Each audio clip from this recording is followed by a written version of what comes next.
What up, though? Welcome to part three. Let's shake it.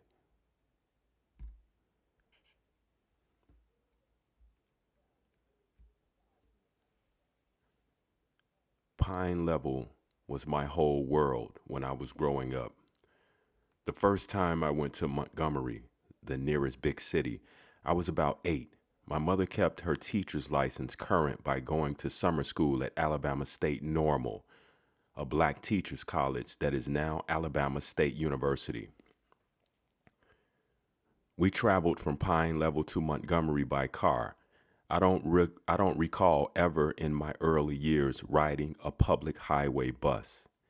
Years later, my husband saying that there was a public bus that ran between Tuskegee and Montgomery, but they didn't even let colored people ride inside the bus. They had to sit on top of the bus with the luggage. Pay attention now. She describes her and people who look like her as colored people. They sit on top of the bus with the luggage. Then black people in Pine Level didn't want to put up with that sort of degradation. They preferred to travel by private car. There were black people in Pine Level. Okay, now we're on black people. There were black people in Pine Level who owned cars, and I guess you could say that they had car services. You could pay them to take you where you wanted to go, as long as you were prepared to go when they were ready. Sometimes you would have to get up very, very early in the morning. Some people had trucks, and they would take people places standing up in the back. I don't remember riding in any of the trucks. Now, mind you, sometimes you would have to get up very, very early in the morning. Some people had trucks, and they would take people places standing up in the back. Standing up in the back. And it was fine. I don't remember riding in any of the trucks. We mostly rode with an old man we called Mr. Barefoot. If you were going to Montgomery to shop, you got off a little place. You got off at a little place called Balgahome, which we pronounced Bugahome. My father had simply disappeared for several years, and he didn't communicate with her very much. If he did write, he sent little money or nothing at all. Also, it was better for women and children to stay with family and not in the boarding houses. We stayed with a first cousin of my grandma Rose named Cousin Ida Nobles. Cousin Ida was a single woman rearing a nephew, her sister's son. Her sister had moved to Chicago and gotten killed by a streetcar. My mother wanted me to go to school in Montgomery where I could go 9 months of the year. Cousin Ida lived next door to a medical doctor, so if my throat or tonsils hurt as they did often, medical attention was easily available. My mother thought it was an ideal situation, and she was willing for me to stay with Cousin Ida for the school term. Cousin Ida wanted to legally adopt me and have me as her own child. We went to stay with another cousin. My mother had me going to school at Alabama State Normal. When she was going to school to renew her teaching license, it would do you well to look into the normal schools. When we got back to Pine Level, that I found out they'd stopped having school at Mount Zion and closed up the little frame building. Now we had to go to school at Spring Hill, a church about 8 miles away. My mother was the teacher there. She still stayed in Spring Hill during the week. We didn't have a gym, but she believed in exercising. We did stretching exercises to break up the day. We would go outside for that. Indoors, She was very creative about doing other things besides reading and writing and studying. We girls did sewing, crocheting, knitting, needleworking. We made baskets out of corn shucks and pine needles. My mother was my teacher until I was 11. After that, she sent me to school in Montgomery. The school was called the Montgomery Industrial School, but most everyone called it Miss White's School because Miss Alice L. White was the principal and co-founder. The other co-founder was Miss Margaret Beard. Miss White was Caucasian, and so were all the teachers. All the students were African American girls. So we went from colored to black to African American, all within all within minutes of one another in this story or in this recollection. Miss White was from Melrose, Massachusetts. All her faculty were white women from the North. That meant that when they came south to educate black girls, they were ostracized by the white community in Montgomery. Any social life they had to be with blacks, and therefore they went to black churches and so on. Keep it moving, keep it moving. No segregation here. Not with the white teachers, the white women going to black churches and so on and so forth. Keep it moving. Nothing to see. No segregation here. Voluntary integration. My mother paid tuition at Miss White's when I first enrolled there at the age of 11. My mother paid tuition at Miss White's when I first enrolled there at age 11. I became a scholarship girl later. When it was difficult for mother to pay the tuition, I would dust the desk, sweep the floor, empty the waste baskets, and clean the blackboards if the lessons on them were not needed for the following day. I know the school didn't operate just on student tuitions. I think Miss White had some support from the local Presbyterian or Congregational church. She also must have had some Rosenwald support. Mr. Julius Rosenwald. Mr. Rosenwald was president of Sears, Roebuck and Company, and he was a millionaire. He had a great interest in education, especially the education of black children in the South. Remember, the word educate is synonymous with nurture and nourish. Out in the rural areas, he built one-room schoolhouses, and people called them Rosenwald schools. Miss White's school was a 3-story building, still right there in Montgomery on Union Street, now part of Booker T. Washington High School. The public water fountains in Montgomery had signs that said white and colored. In those days, especially in the South, people didn't go to hospitals that much. And because most hospitals and doctors were for whites, most black people were cared for in the home by black women. Nurture, nourish. The school had what they called occupational therapy. I wonder what the rate of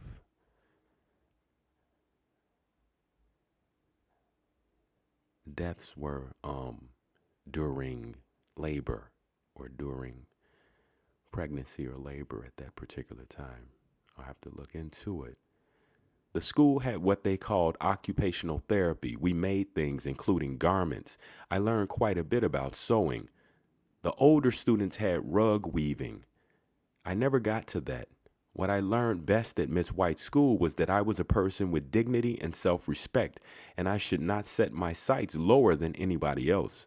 We were taught to be ambitious and to believe that we could do what we wanted in life. We were taught to be ambitious and to believe that we could do whatever we wanted in life. I guess ambition has its place. I don't know about doing whatever you wanted to do in life. What do you think?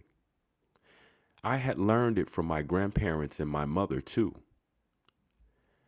Miss White had become very elderly.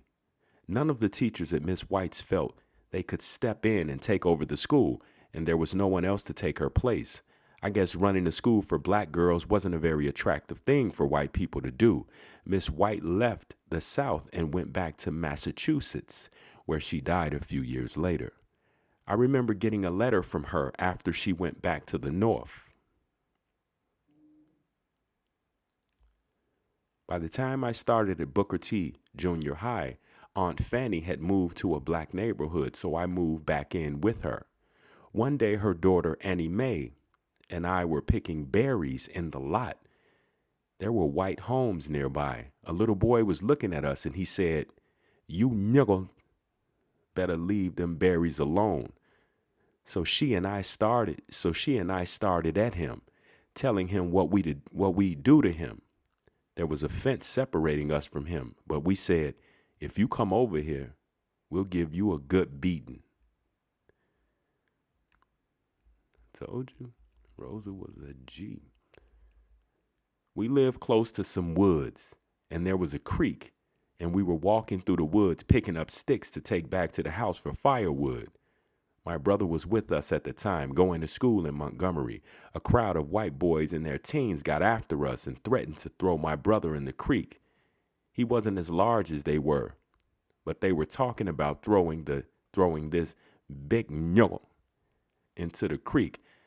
I got after them saying, "Well, you won't be putting nobody in the water unless all of us go in together." So they backed down after they started thinking about us pulling them in after us. Another time, my brother said that he and one of his friends were somewhere and the white boys were throwing rocks at them. So they threw some rocks back and they hit one of the boys and all the white boys left. They soon came back with a man, maybe one of their fathers. And my brother said that the man came with his pistol and he asked the little white boy if my brother and his friend were the same ones who had thrown the rocks. My brother said he never knew why, but the little boy said, "No, they're not the same ones." Perhaps the little boy didn't want to admit who had hit him, or maybe he didn't want the black boys to be shot. Those run-ins with white children were kind of common, but some of them stand out more than others. A lot of them you forgot about, especially when it was only the little smart talk that they do. It wasn't that the white children meant to be as cruel as they were, but they had been indoctrinated with that type of attitude by the adults around them. Well, Ms. Rosa, I would say that as far as being cruel, I wouldn't say there was anything cruel about what they did. But I would say that perhaps I think you matched their energy. Let's shake it. For grades 10 and 11, I went to the laboratory school at Alabama Normal School. By the time it was called Alabama State Teachers College for Negroes, Negro was the polite preferred word for black people then. So we have African American, we have colored, we have black, and now we have Negro.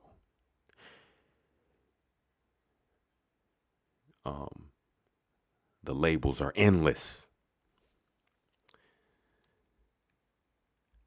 After that, I returned to Montgomery and I got my first public job.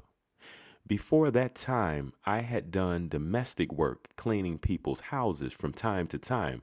This job was in a shirt factory where they made men's blue denim work shirts. I went back to school at Alabama State for a short time, but then my mother was too sick for me to stay in. I dropped out of school and took care of her while my brother Sylvester went to work. I was not happy about dropping out of school either time, but it was my responsibility to help with my grandmother and later to take care of my mother. After my mother got better, I did occasional domestic work, but I mainly took care of the farm until my marriage. I didn't even finish school until after I was married. I first met Raymond Parks when a mutual friend, a lady I knew very well, introduced us. It seems he had just broken up with a young lady that my friend knew very well. When he saw me, he wanted to come and call on me, but I thought he was too white. I had an aversion to white men, with the exception of my grandfather, and Raymond Parks was very light-skinned. He was in his late 20s and working as a barber in a black barber shop in downtown Montgomery, owned by Mr. O.L. Campbell. So she said he was too white. I had an aversion to white men. Raymond Parks was very light-skinned, working as a barber in a black barber shop. How many barber shops y'all go to where a white man happens to be working there amongst black barbers? I'm sure it happens. It's rare. I've never seen it. He decided to look me up again. He came driving down our road and he said he saw my mother standing on the porch. People around there thought he was a white man. So the first person he asked did not acknowledge knowing me. Farther on down the road, he saw my mother standing on the porch with her hair in braids, and he stopped to speak to her. He asked if she knew where I lived, and of course she turned out to be my mother, and she invited him in, and that's when we got acquainted. He came in and sat down and talked a little while. I was very shy and wasn't interested in him. He came back, and this time I would go out to see him. I went to bed and covered up and wouldn't come out. I heard him say, "If she's going to bed, I won't stay." And off he went. But he came back again, and after that we started going on rides to different places. He had a car, a little red Nash with a rumble seat in the back. It was something very special for a young black man to own his own car, particularly when he wasn't driving for any of the white folks.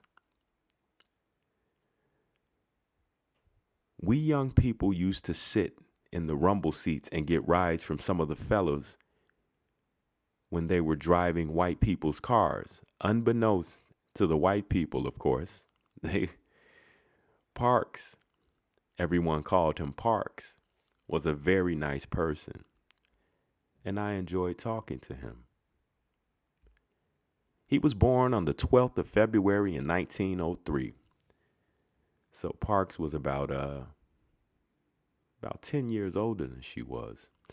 The same month I was born, in a place called Wedowee, Alabama, near Roanoke in Randolph County, northeast of Montgomery. He told me he grew up in an all-white neighborhood, completely surrounded by white people. Parks was so light he could have passed for white, but he didn't have white people's hair. He was the only black child in the neighborhood, and they wouldn't let him go to the neighborhood school because it was a white school.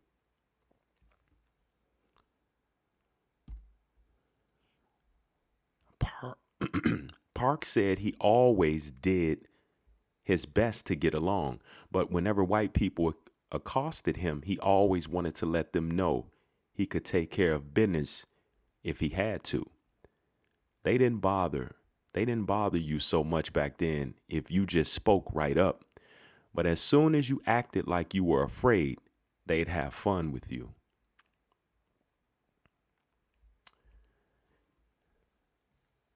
That kind of goes across color lines. What do you think? White folks used to say you were sassy if you spoke right up to them. Parks was in his early 20s when he left home.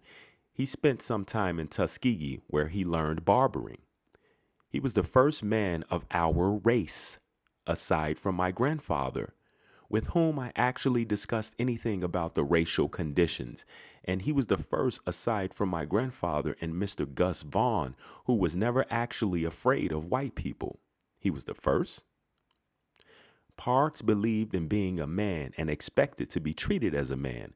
I was very impressed by the fact that he didn't seem to have that meek attitude, what we called an Uncle Tom attitude toward white people. Parks was also the first real activist I ever met. He was a longtime member of the NAACP.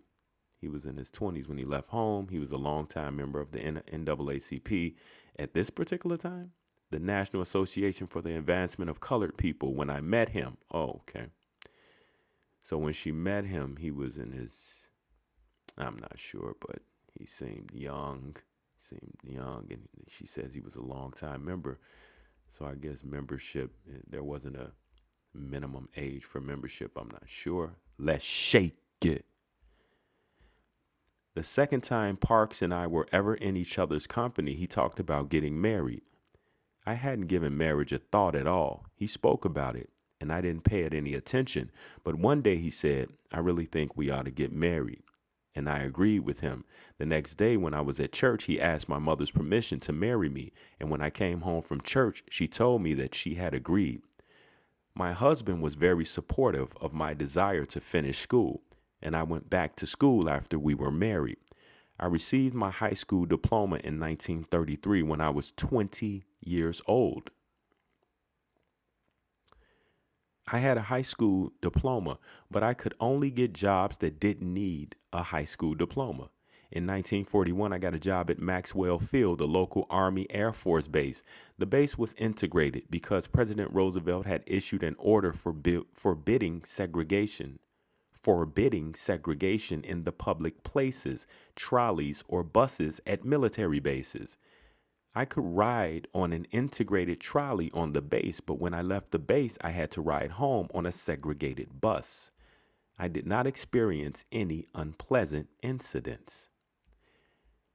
I remember Parks telling me about going to the cafeteria and sitting down at one end of a long table. Two white women came in and sat down at the other end, and this white man got after him for sitting in the same table with them. But that was not the fault of the Army Air Force Base. That was just this particular man.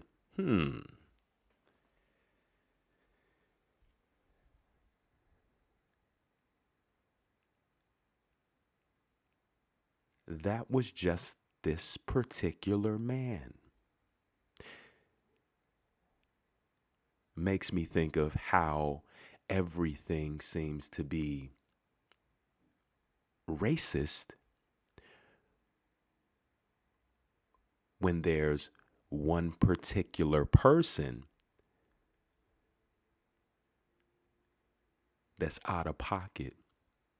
But if that person is a particular complexion, then it's racism. I think it's just that particular person. Parks kept going to his night meetings about the Scottsboro case. I didn't go to the meetings because it was very dangerous. Whenever they met, they had someone posted as lookout, and someone always had a gun. I remember a meeting we had when we were living on Huffman Street in what they called a shotgun house. This was the first time I'd seen so few men with so many guns. The table was covered with guns. There was a woman my husband talked about. He called her Captola. She was involved somehow, but she didn't go to the meetings. There was one white woman who helped them. She never came to our house, but Parks and I went to her house at one time. While we were living at Mr. Kelly's, an incident happened to me that I didn't even tell my husband about. I went downtown to the railroad station with the Kellys, Mr. Kelly and his daughter and her two children, to see them off on the train. I was walking a little behind them. We were on our way to the train when a policeman approached me and asked if I had a ticket. I told him no. He pushed me back against the railing and said, "If you don't have a ticket, you can't go." I knew that he had a club and a gun, and that there wasn't anything for me to do but just get out of the way. It upset me quite a bit. What really upset me was that another young black woman was there. What really upset me was that another young black woman was there, about my age, early 20s. I guess she must have been somebody who knew the policeman, because she was kind of playing with him, saying, "I'm going through." He said, "No, don't you go through." And he sort of swung his club in her direction. She laughed. And that upset me just as much, because she seemed rather familiar with him. To me, she showed a lack of respect for herself as a woman, and especially as a black woman. She had seen him treat me with disrespect. His treatment of her was just as disrespectful, but she had laughed about it. What do you think? What do you think about that interaction?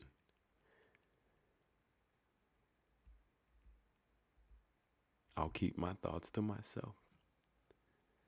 Parks got involved in voter registration, which was something he was interested in even before we met. He was very discouraged about how few blacks were registered to vote. A small number of blacks who were in good favor with the white folks did get registered in that way. But once they got registered, they did not want other blacks to do the same. A small number of blacks who were in good favor with the white folks did get registered in that way. But once they got registered, they did not want other blacks to do the same. Most blacks who were in good favor with the white folks didn't want to lose their privileged position. There really wasn't any activist public civil rights movement that masses of people participated in until the Montgomery bus boycott in 1955. My husband never did get registered in Alabama. He tried for a long time, but he never would agree to go, even with some of his white acquaintances who said they would vouch for him. He wanted to get registered on his own. I decided to get registered. The first year I tried was 1943. The first day in 1943 that was selected for registration was a working day for me, so I couldn't go. I remember the first election for governor that I voted in. I voted for Jim Folsom, who was running against a very reactionary and very racist man named Handy Ellis. There were no unpleasant incidents. The second time I tried to register to vote, I was put off a Montgomery City bus for the first time. I didn't follow the rules. Blacks were required to sit in the back of the bus, and even if there were empty seats in the front, we couldn't sit in them. Once the seats in the back were filled, then all the other black passengers had to stand, much like they had to stand on the back of those pickup trucks that they were being transported in by other so-called blacks, properly Americans. It was up to the bus drivers, if they chose, to adjust the seating in the middle 16 seats. They carried guns and had what they called police power to rearrange the seating and enforce all the other rules of segregation on the buses. Some bus drivers were meaner than others. Not all of them were hateful. One day in the winter of 1943, the bus came along and the back was crowded with black people. They were even standing on the steps leading up from the back door. But up from there were vacant seats right up to the front, very front seats. So I got on the front and went through this little bunch of folks standing in the back. And I looked toward the front and saw the driver standing there and looking at me. He told me to get off the bus and go to the back door and get on. I told him I was already on the bus and didn't see the need of getting off and getting back on when people were standing in the stepwell. And how was I going to squeeze on anyway? So he told me if I couldn't go through the back door, that I would have to get off of the bus. My bus, he called it. I stood where I was. He came back and he took my coat sleeve, not my arm, just my coat sleeve. He didn't take his gun out.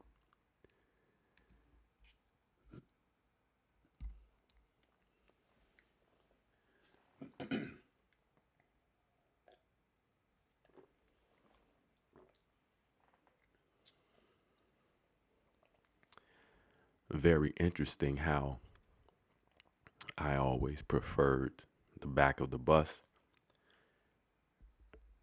and so did everyone I've ever known who's ever gotten on the bus with me. I sat right down in a front seat, and from a sitting position, I picked up my purse. He was standing over me and he said, "Get off my bus." I said, "I will get off." He looked like he was ready to hit me. I said, "I know one thing. You better not hit me." He didn't strike me. I got off and I heard someone mumble from the back, "How come she don't go around and get in the back?" I guess the black people were getting tired because they wanted to get home and they were standing in the back and were tired of standing up. I do know they were mumbling and grumbling as I went up there to get myself off the bus. She ought to go around the back and get on. That was the 1940s when people took a lot without fighting back. Like you say, they was tired. They wanted to go home. Follow the rules.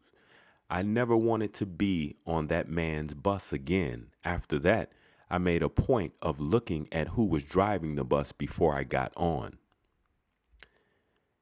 By the time I was put off the bus, I was a member of the NAACP. It was a national organization with headquarters in New York, founded by a small group of African Americans and Caucasians who believed in democracy. They chose February 12, 1909 to start the organization in honor of President Abraham Lincoln's birthday. In December of 1943, they were having their annual election of officers meeting, and I went to it. That day, she wasn't at the meeting, and there were just a few men, maybe about a dozen or 15. I paid my membership dues, and then they had the election of officers. I was the only woman there, and they said they needed a secretary, and I was too timid to say no. I just started taking minutes, and that was the way I was elected secretary. There was no pay, but I enjoyed the work. Even a domestic servant got paid. Remember when she said, I believe it was her grandfather didn't want her mother or her mother's siblings to be domestic servants because they weren't respected jobs. However, her mother's sister, her aunt, I believe, if I remember correctly, did actually go and do domestic work. And Rosa said she thought it might have been because her aunt wanted to make some quick money. But as we can see here, she was elected secretary of the NAACP, and there was no pay. I remember when I first joined the NAACP and became the secretary for no pay. The only two women who attended the meetings were Johnny Carr, but she paid dues, but there was no pay. I remember when I first joined the NAACP and became the secretary, the only two women who attended the meetings were Johnny Carr and me.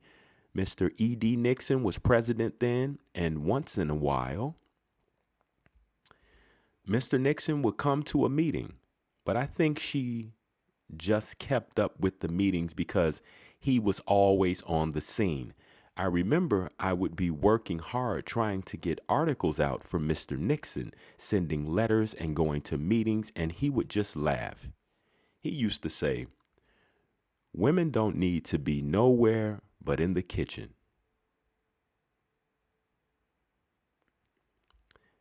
I would ask him, "Well, what about me?"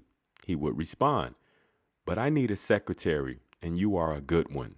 He always complimented my work and encouraged me to continue.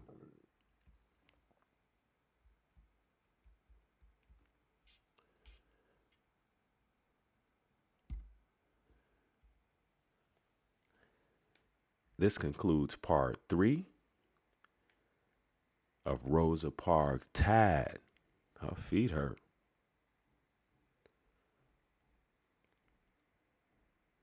subscribe, comment, share. Thanks for stopping by.